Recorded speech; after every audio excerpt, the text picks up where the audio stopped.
Assalamualaikum warahmatullahi wabarakatuh.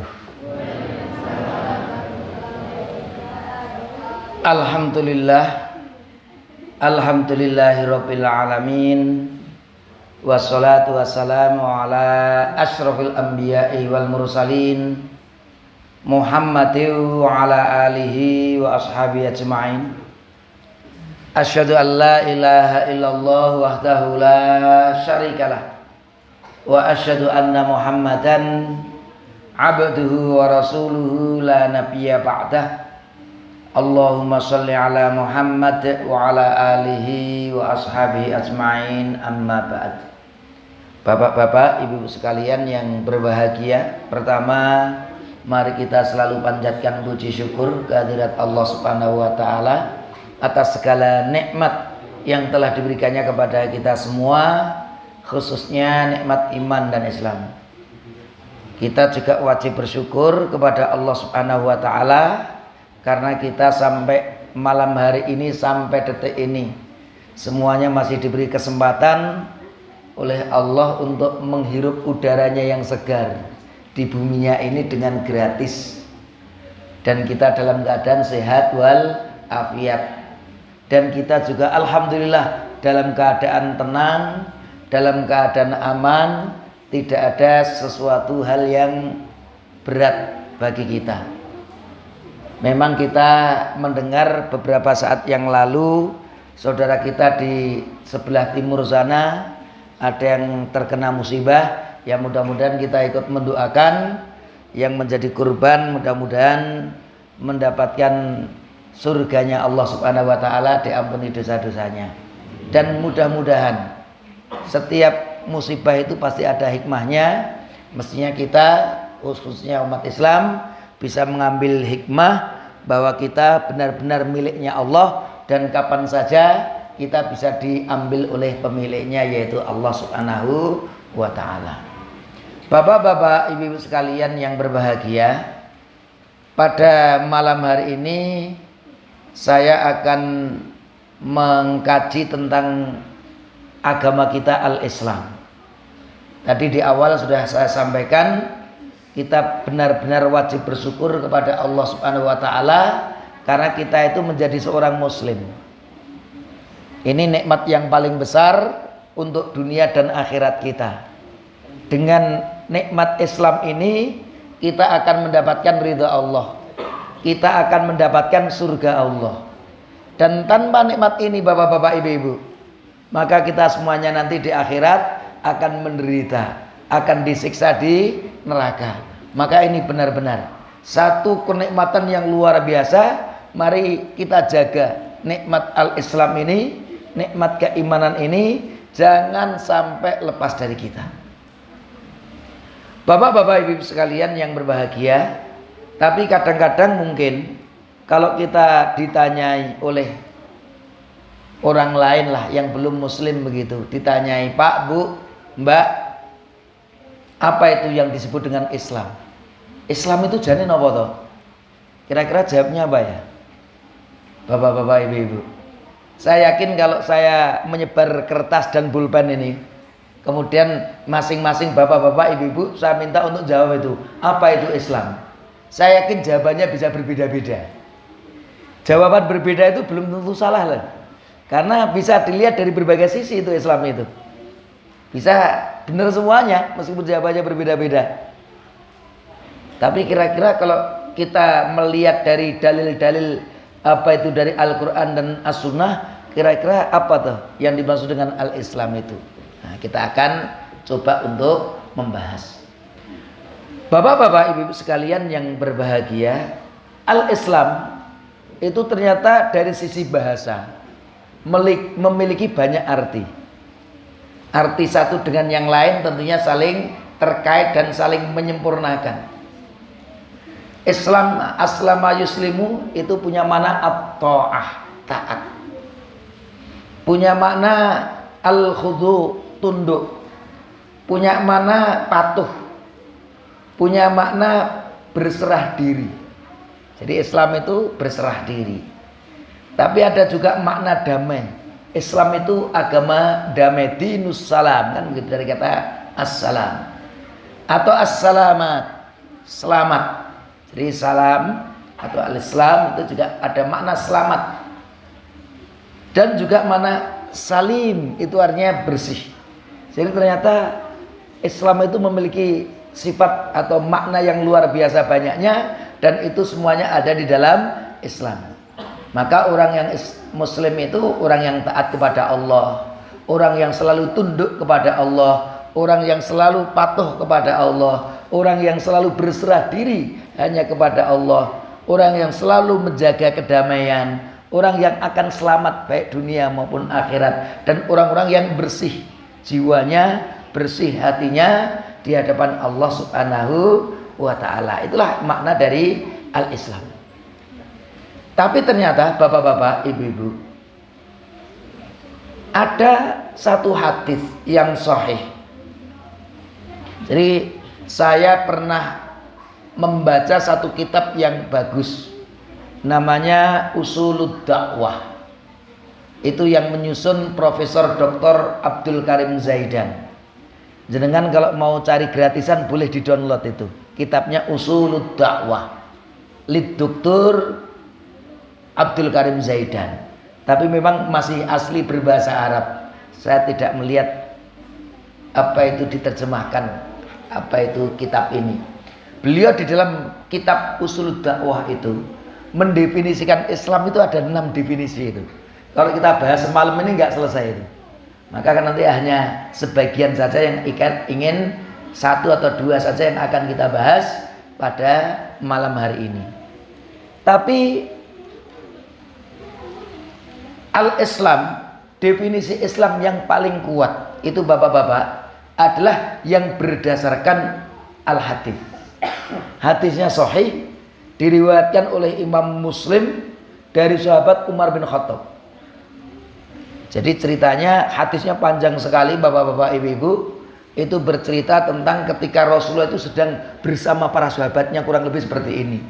Datanglah, muncullah seseorang yang berpakaian putih, bersih, rapi sekali.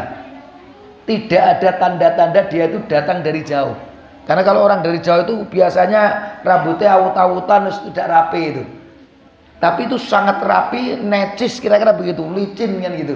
Bersih, tidak ada tanda-tanda dari jauh. Tapi ternyata semua sahabat itu tidak ada yang mengenalnya. Maka laki-laki yang berbaju putih tadi tahu-tahu datang di hadapan Rasul, bersila di hadapan Rasul, lutut kanannya ditempelkan ke lutut kiri Rasul, dan lutut kirinya ditempelkan ke lutut kanannya Rasul, tangan kanannya diletakkan ke paha kirinya Rasul, dan tangan kirinya diletakkan ke paha kanannya Rasul. Luar biasa ini. Karena saya kenal jujuk seperti itu. Kemudian bertanya. Pertanyaan yang pertama, ma huwal Islam? Wahai Muhammad, akhbirni anil Islam. Apa itu Islam? Nanti apa itu iman? Apa itu ihsan? Kapan datangnya kiamat? Dan seterusnya. Hadisnya hadis yang sangat panjang. Oleh para ulama, hadis ini disebut Ummul Hadis. Kalau Ummul Quran itu kan Al-Fatihah. Hadis ini yang panjang ini para ulama menyebut Ummul Hadis. Karena satu hadis itu mencakup semuanya itu. Akidahnya, akhlaknya, apa itu al-ahkam, al-amaliyahnya itu ada di dalam apa itu satu hadis ini tadi. Nah, salah satu pertanyaannya itu adalah akhbirni anil Islam. Ini. Maka dijawab oleh Rasul. Lah, hadis yang panjang itu ceritanya kalau tuntasnya itu 3 hari kurang lebih setelah itu Rasul bertanya, sahabat-sahabatku, tahu nggak yang kemarin itu mendatangi saya? Ternyata pada belum bertanya kepada Rasul. Mereka nggak kenal gitu aja. Maka para sahabat menyebut Allah dan Rasulnya yang lebih tahu. Maka Rasul menjawab, itu adalah Jibril yang datang kepada kalian mengajarkan agama ini kepada kalian. Jadi ternyata itu yang datang itu malaikat Jibril dengan bentuk manusia. Pertanyaannya itu untuk apa? Ketika Rasul menjawab, itu mengajarkan kepada umat. Jadi ternyata salah satu dakwah itu adalah lewat tanya jawab. Maka kalau nanti ada tanya jawab itu juga bagian dari dakwah. Karena kalau ada satu yang bertanya kemudian dijawab, itu nanti semuanya akan memahami. Karena banyak bisa saja yang bertanya satu, tapi ternyata pertanyaan itu bermanfaat untuk semuanya. Nah, tadi malaikat Jibril bertanya itu bukan tidak tahu, tapi bahkan dia tahu. Cuman bertanya itu supaya apa? Ketika dijawab oleh si yang menjawab, itu nanti jawabannya akan bermanfaat kepada umatnya. Ini salah satu metode pembelajaran, dan itu dipakai di dunia sekarang ini. Untuk ujian-ujian kan pakai ujian tulis itu apa? Dengan tanya jawab itu. Salah satu untuk untuk mengetahui tingkat kefahaman terhadap suatu ilmu. Itu ternyata sudah diajarkan jauh hari oleh malaikat Jibril lewat komunikasinya dengan Rasulullah Sallallahu Alaihi Wasallam. Di sini disebutkan apa itu Islam? Al-Islamu antasyhada alla ilaha illallah wa anna Muhammadan Rasulullah wa tuqimas shalat wa tu'tiyaz zakat wa tasuma Ramadan wa tahujjal baita in istata'ta ilaihi sabila. Ternyata Rasul ketika ditanya apa itu Islam, Rasul itu menjawab rukunnya. Islam itu kamu bersyahadat, kemudian kamu sholat, kemudian kamu mengeluarkan zakat, kemudian kamu berpuasa, dan kamu beribadah haji. Maka umat Islam itu ya wajib mengerjakan semua itu. Syahadat, alhamdulillah kita semuanya sudah bersyahadat. Sholat 5 waktu khususnya yang diwajibkan, alhamdulillah kita termasuk yang selalu melaksanakannya. Bahkan berapa saat yang lalu kita sudah melaksanakan salah satu, yaitu sholat maghrib, dan sebentar lagi nanti kita juga akan melaksanakan sholat isya. Puasa Ramadan insya Allah kita semuanya tidak ketinggalan, kecuali ibu-ibu yang masih haid, itu biasanya nganggu prai sidik 6 hari 7 hari, tapi segera diqadha di hari yang lain. Ibu-ibu sudah nyaurnya udah lunas belum di Ramadannya ini? Ada yang masih hutangnya belum di sahur, ya segera di sahur saja. Mudah-mudahan nanti Ramadan datang semuanya sudah lunas hutangnya. Kemudian juga zakat. Zakat ini tentunya bagi yang mampu. Kalau belum mampu, belum punya kewajiban zakat.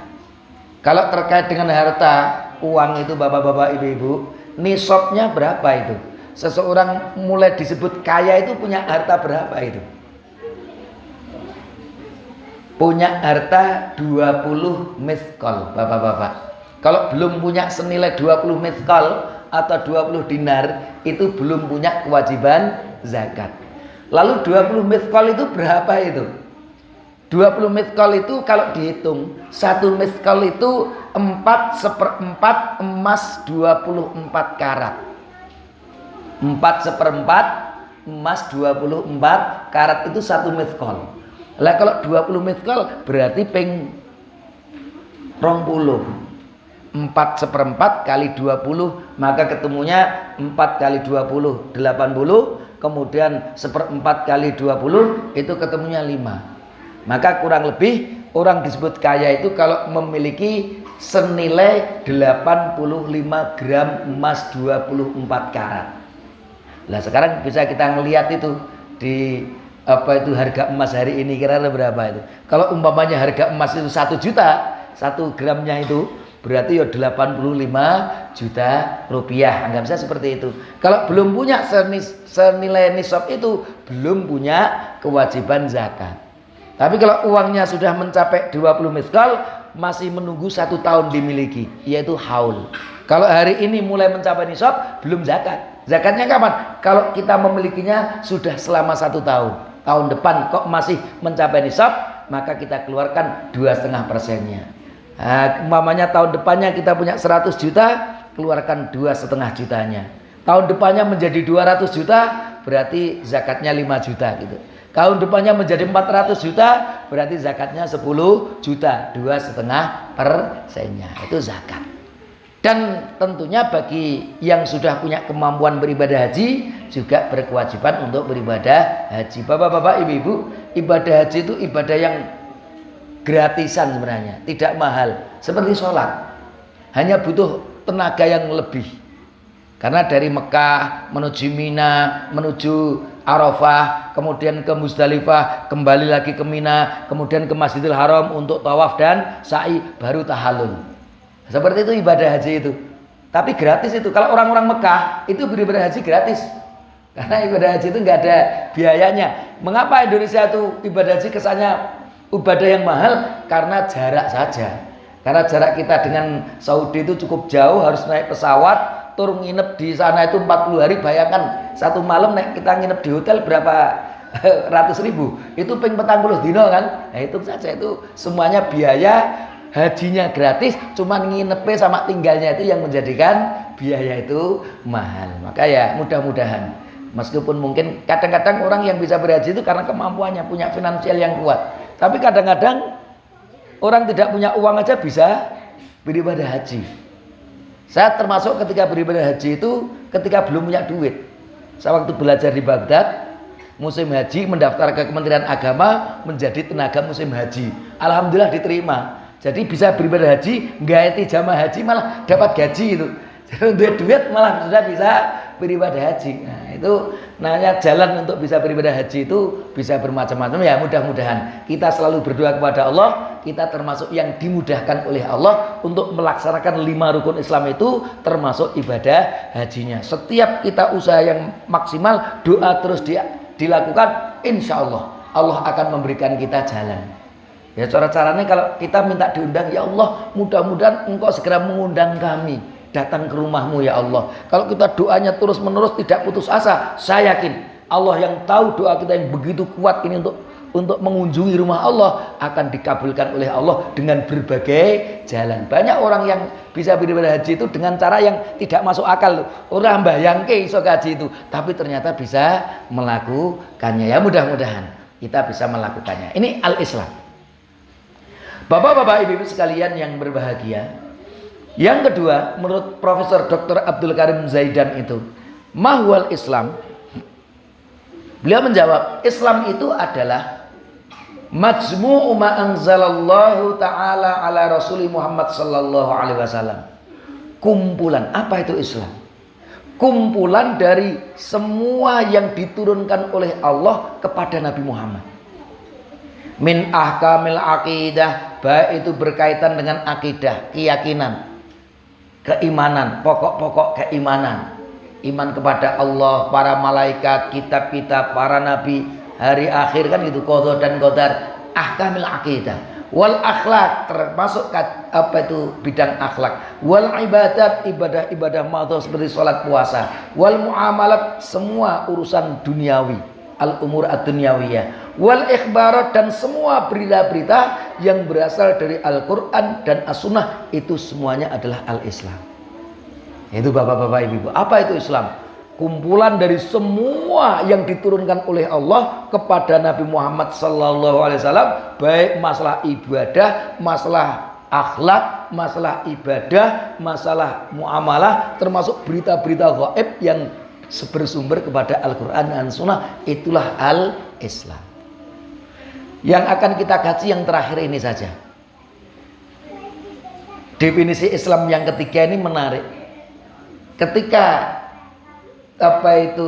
beliau menjelaskan salah satu definisi Islam dalam 6 definisi itu, dalam kitab Ushulud Dakwah itu, bapak-bapak, ibu-ibu, beliau menyebut Islam itu adalah al-ajwibatu sahihatul haqqatu li thalathati as'ilatin syaghalat uqulal bashari fil qadimi wa fil hadis. Min aina ji'na wa limadza ji'na wa ila ainal masir. Itu adalah al-Islam. Apa artinya? Beliau menyebut salah satu definisi Islam itu begini. Islam adalah jawaban-jawaban yang benar, yang tepat terhadap 3 pertanyaan penting yang selalu menyibukkan akal pikiran manusia sejak zaman bahula sampai hari kiamat nanti. Jadi 3 pertanyaan penting itu yang bisa menjawab dengan benar dan tepat, itu adalah al-Islam. Jadi Islam itu jawaban dari 3 pertanyaan penting yang selalu menyibukkan akal pikiran manusia sejak dulu sampai hari kiamat nanti. Nah itu jawaban-jawaban yang tepat itu adalah al-Islam. Lalu apa tuh 3 pertanyaan itu? Ya, malam hari ini coba kita sebutkan satu persatu. Yang pertama, pertanyaan yang pertama. Jadi Islam itu tadi jawaban dari 3 pertanyaan, jawaban yang tepat, benar. Pertanyaan yang pertama, bapak-bapak, ibu-ibu, min aina ji'na, dari mana kita semuanya itu datang? Kampungnya apa nih? Jedes, bapak-bapak, ibu-ibu. Tahu-tahu kok kita itu ada di Jedes, urip neng Jedes ini, Polokarto, Mojolaban deh, Mojolaban. Tahu-tahu kok kita ada di sini. Dari mana asalnya kita ujuk-ujuk hidup di Jedes ini? Ternyata ketika kita punya pertanyaan seperti itu, Allah di dalam surah Al-Mu'minun contohnya itu telah berfirman ayat 12 sampai 14. A'udzubillahi minasyaitonirrajim. Walaqad khalaqnal insana min sulalatin min tin. Dan sungguh kami telah menciptakan manusia itu min sulalatin min tin, dari saripati tanah. Bapak-bapak, ibu-ibu, Allah berfirman, ini kayak awake dhewe juga urip nang kene kok ngendi ta awake dhewe? Allah menciptakan kalian wahai para manusia itu berasal dari saripati tanah. Dari saripati tanah, bapak-bapak, ibu. Mungkin kalau gambaran kasarnya ngeten. Bapak-bapak, ibu, kita lahir dari siapa? Orang tua kita kan, bapak ibu kita. Lah bapak ibu kita itu bisa hidup kan makan minum kan?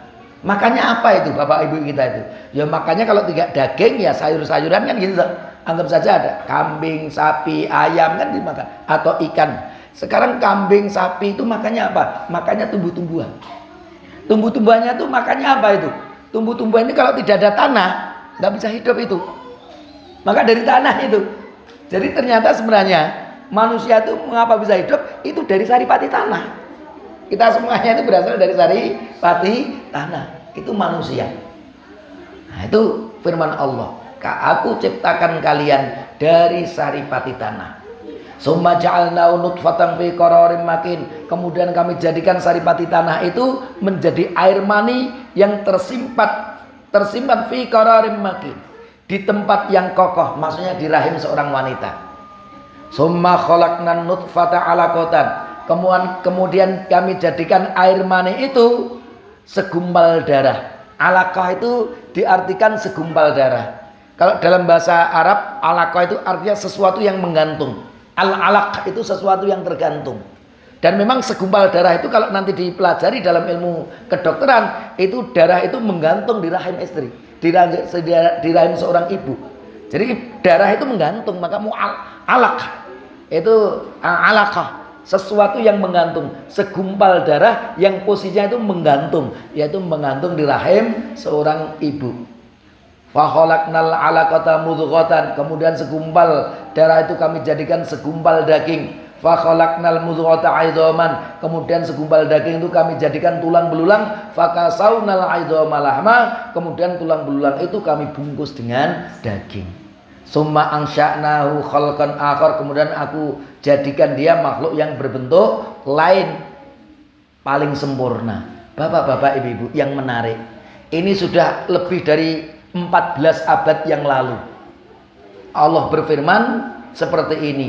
Dan ternyata setelah ilmu kedokteran maju, proses perkembangan janin yang ada di dalam rahim seorang ibu itu ternyata tidak berbeda dengan yang dijelaskan dalam Al-Quran ini. Ini artinya apa? Artinya bahwa ayat ini bukan ucapan Nabi Muhammad. Karena kalau ucapan Nabi Muhammad, manusia seperti kita ini orang ngerti waktu itu nggak ada ilmu yang bisa melihat yang ada di dalam rahim kita. Kalau sekarang bisa itu, istri kita hamil itu nanti di USG itu udah kelihatan. Oh ini insya Allah nanti laki-laki nih jenisnya itu kelihatan. Dulu nggak ada itu. Tapi ternyata setelah ilmu kedokteran maju, perkembangan janin itu persis seperti yang disebutkan dalam Al-Quran.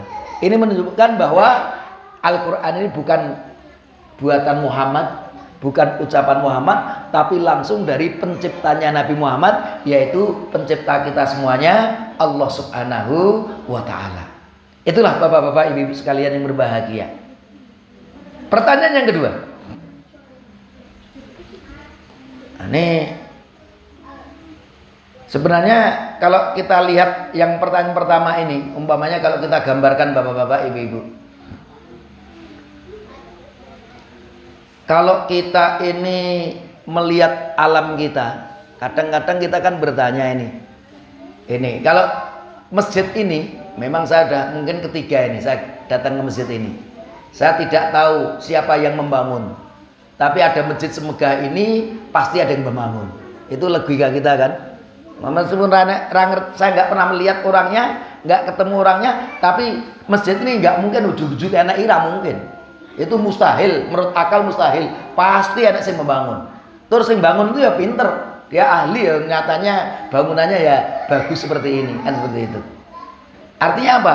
Meskipun kita tidak bisa melihat, tapi akal kita bisa menunjukkan bahwa masjid ini ada, pasti ada yang membuat. Nah, sekarang kalau kita melebarkan pandangan kita ke alam ini, ada matahari, ada bulan, ada bintang-bintang, ada tumbuh-tumbuhan hewan. Yang namanya kambing itu kalau melahirkan itu ya kambing. Wit pelem itu ya uwahe pelem. Wit nongko ya uwah nongko, kan nggak pernah kebalik-balik tadi ya. Itu menunjukkan apa? Penciptaan itu begitu sempurna, begitu rapi. Kira-kira sing menciptakan ngono ki apa ya kaya awake dhewe ngene iki. Duwe tangan terus apa itu kaya menungso ngene. Kira-kira mungkin enggak? Enggak mungkin, mustahil itu.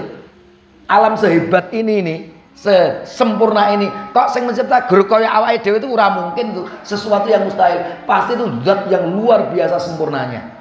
Maka ketika kita bersama, nek ngono sapa ya itu? Maka turunlah ayat. Qul, katakanlah hai Muhammad, huwallahu ahad. Yang kamu pikirkan siapa yang menciptakan ini huwallahu ahad, dialah Allah yang Maha Esa. Itulah firman Allah Subhanahu wa taala.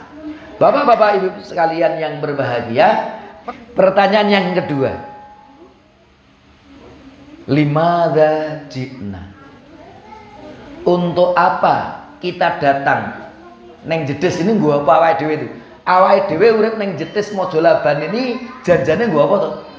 Untuk apa toh kita ini ada di sini ini? Nah, ini pertanyaan. Awake dhewe tadi dari mana dijawab? Sudah dijawab oleh Allah. Lah gua apa awake dhewe nang kene iki? Tujuan kita itu apa ada di sini ini? Ternyata Al-Qur'an sudah menyebutkan, Allah sudah menyebutkan, "Wa ma khalaqtul jinna wal insa illa liya'budun." Aku tidak menciptakan jin dan manusia kecuali agar mereka mau menyembahku, beribadah kepadaku. Jadi ternyata bapak-bapak ibu-ibu, Allah menciptakan kita itu tujuannya apa? Tujuannya adalah agar kita mau beribadah kepada Allah Subhanahu wa taala, untuk beribadah. Jadi Allah menciptakan kita itu agar kita beribadah kepada Allah Subhanahu wa taala. Maka bapak-bapak ibu-ibu yang hidup kita itu tidak untuk beribadah kepada Allah, mari kita luruskan.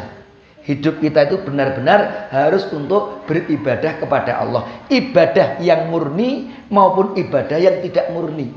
Ibadah yang khusus maupun ibadah yang umum. Ibadah yang khusus itu yang kita lakukan, sholat, puasa, itu ibadah khusus. Prinsipnya ada perintah, mengerjakannya sesuai dengan contoh Rasulullah Sallallahu Alaihi Wasallam, seperti sholat kita itu. Prinsipnya ta'ah, sami'na wa ta'na, itu ibadah yang murni, ibadah mahdhah seperti sholat. Tapi ibadah yang lain itu ibadah yang tidak murni. Mengapa tidak disebut ibadah yang tidak murni? Karena ada hubungan vertikal, tapi juga ada hubungan horizontal. Ini juga ibadah yang sering juga dikatakan urusan muamalah, urusan dunia, jual beli, bermuamalah dengan sesama, itu juga ibadah, tapi ibadah tidak murni. Mengapa? Karena harus vertikal. Allah telah mengajarkan bagaimana seorang muslim dengan sesama muslim. Bagaimana kita dalam berjual beli yang benar itu bagaimana? Itu sudah diatur oleh Allah Subhanahu wa taala. Ada tata caranya supaya jual beli kita itu jual beli yang halal. Karena kalau tidak sesuai dengan aturan Allah, ini nanti menjadi jual beli yang haram. Apa yang kita makan itu Allah juga sudah mengatur. Ini boleh, ini tidak boleh, ini tidak boleh, ini tidak boleh. Itu harus sesuai. Maka ada hubungannya dengan manusia ketika jual beli, tetap ada hubungan vertikal kepada Allah. Karena jual belinya umat Islam, seorang yang muslim itu ketika jual beli tidak hanya mengambil keuntungan dunia, tapi ingin mendapatkan keberkahan dari Allah Subhanahu wa taala, maka ini juga bagian dari beribadah. Maka kalau orang datang ke kantor, datang ke pasar, datang ke sawah dalam rangka untuk melaksanakan perintah Allah, saya sebagai kepala keluarga, Allah memerintahkan saya untuk memberikan nafkah kepada keluarga, bismillah untuk melaksanakan perintahmu ya Allah, aku bekerja, aku berusaha untuk menghasilkan nafkah untuk keluarga saya. Ibadah itu. Jadi kita yang bekerja itu ada yang ibadah, yang tidak beribadah, tergantung niatnya tadi. Kemarin sudah kita bahas terkait dengan pentingnya niat. Maka bapak-bapak ibu-ibu sekali lagi, mari kita jadikan semua aktivitas itu mulai mempunyai ibadah, nilai ibadah kepada Allah Subhanahu wa taala. Bahkan kita melihat dalam surah Al-Baqarah, bapak-bapak ibu-ibu, Allah berfirman, am kuntum syuhada'a idh hadara ya'qubal mautu idh qala li banihi ma ta'buduna min ba'di. Adakah kalian hadir ketika Yakub, yaitu Nabi Yakub, kedatangan tanda-tanda maut, sudah merasa ajal beliau itu dekat. Ketika dia berkata kepada anak-anaknya, ma ta'buduna min ba'di, apa yang kamu sembah sepeninggalku nanti. Jadi bapak-bapak, ibu-ibu, Nabi Yakub ketika menjelang sedo memaham ini kita delongkas, ini dipanggil oleh Allah ngumpulkan anak putune, apa pertanyaan? Cuma satu. Engko nek aku wis mati, sapa sing tok sembah? Titik. Ketika mereka qalu menjawab, na'budu ilahaka wa ilaha abaika, kami menyembah Tuhanmu wahai bapakku wahai Yakub, juga bapak-bapak kita Ibrahim, Ismail, itu Tuhan yang sama, yaitu sesembahan yang sama, Allah Subhanahu wa taala, wa nahnu lahu muslimun, dan kita tunduk selalu taat kepada aturan Allah tersebut. Begitu dijawab oleh anak-anaknya, sudah merasa tenang dan siap meninggalkan mereka. Itu Nabi Yakub. Seringkali manusia itu ketika mau meninggalkan dunia itu teko anak-anak ele, jabatanmu jek ngono-ngono wae, rung duwe mobil kowe. Omahmu wis dadi pak sing ditekoki gur donya semuanya. Padahal yang penting bukan itu ya penting, tapi ada yang jauh lebih penting, yaitu urusan akhiratnya, urusan ibadahnya kepada Allah Subhanahu wa taala. Bapak-bapak ibu sekalian yang berbahagia, bahkan Rasul bersabda, kun fid dunya ka'annaka gharibun aw abiru sabilin. Hiduplah kamu di dunia ini seakan-akan kamu itu orang asing, atau kamu itu pelancong yang baru bepergian. Jadi Rasulullah itu meminta kita umat Islam hidup neng dunia itu seperti pelancong atau seperti orang asing. Bapak-bapak, ibu-ibu, saya pernah mengalami hidup menjadi orang asing. Saya belajar di Baghdad itu ya orang ngerti ya dengan orang Arab. Bahkan saya selama kurang lebih hampir 9 tahun belajar di Baghdad. S1, S2 saya luluskan di sana dari tahun 93 sampai 2002. Saya di Baghdad, nggak pernah pulang ke Indonesia. Jadi masa muda saya itu habis di Baghdad. Beberapa teman saya pulang-pulang, beberapa tahun pulang, saya nggak pulang karena nek mulai itu ya mesake wong tua. Wong tuane ya pas-pasan butuh dana banyak, nek aku mulai ngentek-ngentek duit. Jadi kalau orang teman-teman pada pulang, saya malah ngelancong ke Basrah, ke Mosul, ke kota-kota direct mencari suasana di sana itu. Nggak pernah pulang selama 9 tahun. Tapi saya merasakan karena saya di sana itu bagaimana tetap orang asing. Tujuannya apa? Belajar sing mempeng, endang rampung, nilainya bagus, kembali ke kampung halaman, gitu saja. Karena nek ora sinau, orang dang-dang mulai ora lulus. Saya itu di sana bapak-bapak ibu. Saya itu ketika lulus S2 punya teman yang belum lulus S1. Karena nunggak terus itu. Jadi tahun pertama nunggak, naik lagi, nunggak lagi, naik lagi, nunggak. Saya S2 lulus itu, dia S1-nya itu belum lulus itu. Ada yang model seperti itu. Tapi karena kita merasa asik di sana, wis pokoknya ndang mumpung belajar supaya kita kembali ke kampung halaman kita. Kampung itu piye-piye tetap Norjo, kan gitu. Kepengen pindah kampung di Baghdad sana dapat beasiswa, kotanya tentunya dibandingkan dengan kampung saya terlalu jauh. Tapi karena kita merasa orang asing itu tadi, inginnya ya kembali ke kampung halaman. Seperti ibu-ibu coba nanti ada saudara atau bapak-bapak mbah-mbah gitu ya, punya ponakan, punya anak atau putu neng Jakarta kan, diajak ke sana. Aki telung dino teka lele nduk tak tukake tiket yang jedes mau urung iki aku.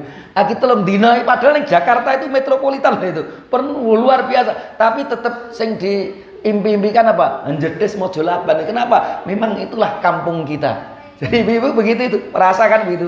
Diajak kemanapun itu, lambak tempat sehebat apapun, akhir sedina rong dina itu kangen karo kampung halamannya. Itulah manusia. Maka Rasul anggap kamu orang asing, jadi kalau orang asing inginnya kembali. Tempat kembali kita mana? Ya surganya Allah Subhanahu wa ta'ala. Atau abiru sabilin. Seakan-akan kamu itu seperti seorang pelancong. Tadi kalau ibu-ibu, bapak-bapak ke Jakarta, itu kira-kira wisi omah iki digo kabeh. Lemari-lemari ini kabeh kan enggak itu. Cukup nggo dompet isinya kan duit sing penting-penting aja toh. Karena kita tahu sebentar lagi kan ke Jakarta paling rong dino telung dino engko ya balik mulai lagi sing digo gur sithik wae. Maka Rasul, kamu hidup di dunia itu kayak pelancong itu loh. Sing digo sak cukupnya aja. Sing penting iso urip ning donya. Lah liyane tok selehke ning kampung halamu nanti di rumah. Di mana itu? Di kampung akhirat kita. Maka kalau kita ingin mengumpulkan harta, mengumpulkan kekayaan, mari kita kumpulkan di kampung akhirat kita. Dengan disodakohkan kan, dengan banyak beribadah, beramal soleh. Itu artinya kita sedang mengumpulkan bekal untuk hidup nanti setelah kita dipanggil oleh Allah Subhanahu wa ta'ala. Maka sahabat Abu Dzar Al-Ghifari ini punya pesan yang sangat luar biasa. Ij'alid dunya majlisaini. Jadikanlah dunia ini cukup dua majlis, dua ruangan. Bapak-bapak, ibu-ibu, sahabat Abu Dzar ini memberikan kita nasihat. Nek kamu hidup neng dunia itu cukup jadikan rumah kamu, tempat kamu itu hanya dua ruangan. Majlisan fi thalabil halal, yang satu ruangan untuk mencari yang halal. Wa majlisan fi thalabil akhirah, yang satu untuk mencari akhirat. Wa tsalitsu yadurruka wa la yanfa'uka. Kalau kamu mencari yang ruangan yang ketiga, itu tidak bermanfaat, bahkan bisa membahayakan. Cukup dua ruangan, bapak-bapak. Neng dunia itu, dunia ini kita bikin dua ruangan. Cari yang halal, setelah itu cari akhirat. Habis cari akhirat, cari yang halal-halal. Habis cari yang halal-halal, cari akhirat lagi. Wes, dua tempat itu saja. Nggak perlu berpindah ke ruangan yang lainnya. Kalau tidak nyari yang halal, nyari akhirat. Habis nyari akhirat, nyari yang halal. Insya Allah kalau hidup kita hanya di dua ruangan itu, nanti kita bahagia dunia dan akhirat. Bapak-bapak, ibu-ibu, pertanyaan yang terakhir. Pertanyaan yang ketiga. Ila ainal masir. Kemana kita nanti akan kembali? Jelas. Walillahi mulkus samawati wal ardh wa ilallahil masir. Dan hanya kepada Allah lah kamu nanti akan kembali. Jadi kita tadi diciptakan oleh Allah, kita hidup di dunia ini untuk beribadah kepada Allah, baik ibadah yang murni maupun ibadah yang tidak murni, dan kita nanti akan kembali kepada Allah Subhanahu wa ta'ala. Bapak-bapak, ibu-ibu, ada loh orang yang tidak percaya. Loh, nek awake dhewe kena bom remuk, dimakan hiu di sana itu, atau terbakar meledakan gitu itu lho piye itu, tulang belulang kan hancur, masa iso balik neh. Gimana bisa kembali tulang belulang yang udah remuk seperti itu? Ada ayah sabul insanu allan najma'a idhama. Mereka orang-orang yang kafir, tidak beriman kepada Allah, mereka mengira bahwa kami tidak akan mampu mengumpulkan kembali tulang beluangnya. Piye itu remuk kok ngono arep balina piye? Ra mungkin iso. Mereka enggak percaya. Tapi Allah jawab, bala qadirina ala an nusawwiya banana. Kok jangankan tulang belulang kamu, jari jemari kamu nanti kami kumpulkan dengan sempurna, tidak ada yang keliru. Itu Allah Subhanahu wa ta'ala. Orang meragukan bisa mengumpulkan tulang belulang pora kok. Jawabannya, jangankan tulang belulang, jari jemari kamu nanti tidak ada yang tertukar, semuanya sempurna kembali. Itu juga salah satu mukjizatnya Al-Quran. Setelah ilmu pengetahuan maju, ternyata ada ilmu yang namanya sidik jari. Ternyata tidak ada manusia yang jarinya itu podo. Maka kita nyolong kemudian layeh-layeh ngombe sih gitu, gelegek-gelegek gitu, kemudian besok kemana tahu-tahu kita ditangkap. Kenapa? Ternyata sidik jari kita itu nempel di gelas kita ini, kita ketangkap. Kenapa? Nggak ada manusia yang punya sidik jari yang sama. Begitu kena sidik jarinya, selesai langsung ketangkap itu. Mengapa? Itulah, ternyata jangankan tulang belulang, jari jemari kamu nanti akan kami kumpulkan secara sempurna, tidak ada yang keliru. Luar biasa firman Allah Subhanahu wa ta'ala. Bapak-bapak, ibu-ibu sekalian yang berbahagia, sebagai penutup, maka mari kita benar-benar menjadikan hidup di dunia ini benar-benar untuk mencari ridha Allah Subhanahu wa ta'ala. Saya tutup ini ada 2 menit dengan sebuah cerita, pas mudah-mudahan. Bapak-bapak, ibu-ibu pernah mendengar cerita tentang apa itu penyelam mutiara? Cerita tentang penyelam mutiara. Ada orang jago mencari mutiara di dasar laut. Tapi sayangnya dia tidak punya tabung oksigen. Maka dia pinjem. Mas, duwe tabung oksigen? Duwe. Aku jago golek mutiara itu. Piye? Kerjasama. Aku nganggo tabungmu, nanti dapat bagi hasil. Untuk mutiara bagi hasil. Piye? Oke, setuju. Saya ahli mencari mutiara, jenengan yang punya tabung oksigen. Tak silih nyemplung biur. Begitu masuk ke laut, ternyata si penyelam mutiara itu melihat keindahan laut. Wah, luar biasa itu, ikan-ikannya ada yang merah, ada yang hijau, ada yang biru. Dia kejar itu ikan itu. Akhirnya dapat 1-2, kuantongnya sentuh. Begitu nyari ikan sudah cukup, wah, ternyata rumput laut luar biasa indahnya. Dia mengumpulkan rumput laut. Wah, pasir di dalam laut ternyata indah sekali. Baru mengumpulkan pasir, tahu-tahu titit, titit, titit. Tabung oksigen menandakan oksigen mau habis. Habis ini. Loh, ini tabung oksigennya habis ini. Kalau nekat agi golek apa itu mencari mutiara, tabung habis, tabungnya oksigennya habis, kelelep nanti ning jero. Tapi naik munggah kok jape piye iki? Terpaksa ora gelem mati kok munggah. Ditanyai ditunggu ternyata sama yang punya tabung oksigen. Mas, entuk mutiara piro? Pertanyaannya ngono kuwi. Entuk mutiara piro? Pripun jenengan jawab ngoten niku? Waduh, rong entuk ternyata. Mau kan jero laut rong sempat golek mutiara. Iki ada ikan. Begitu ditokke sing tadi di dalam ketok apik banget, bane ya geron. Oh, mah itu ikannya ora murah mutiaranya ndi? Saya aku duwe rumput lautnya. Begitu mau nang jero apik men kok nang kene gur kok ngene. Saya tanahnya gur padha gur. Mana ini mutiaranya? Kira-kira nesu atau nesu itu yang punya tabung oksigen? Nesu. Itulah banyak manusia itu begitu. Ketika Allah menciptakan kita untuk apa? Kamu harus beribadah kepadaku. Ternyata manusia ketika sudah hidup di dunia semuanya dicari kecuali satu. Ibadah itu sing lali. Wabeh digoleki kekayaan, jabatan, macam-macam digoleki, tahu-tahu mati belum sempat perintahnya Allah itu dilaksanakan. Mudah-mudahan kita tidak seperti penyelam mutiara itu. Ketika kita dihidupkan oleh Allah untuk beribadah, jangan sampai lupa. Yang lain-lainnya itu hanya samben, tapi hidup kita benar-benar hanya untuk beribadah kepada Allah, baik itu ibadah yang murni maupun ibadah yang tidak murni.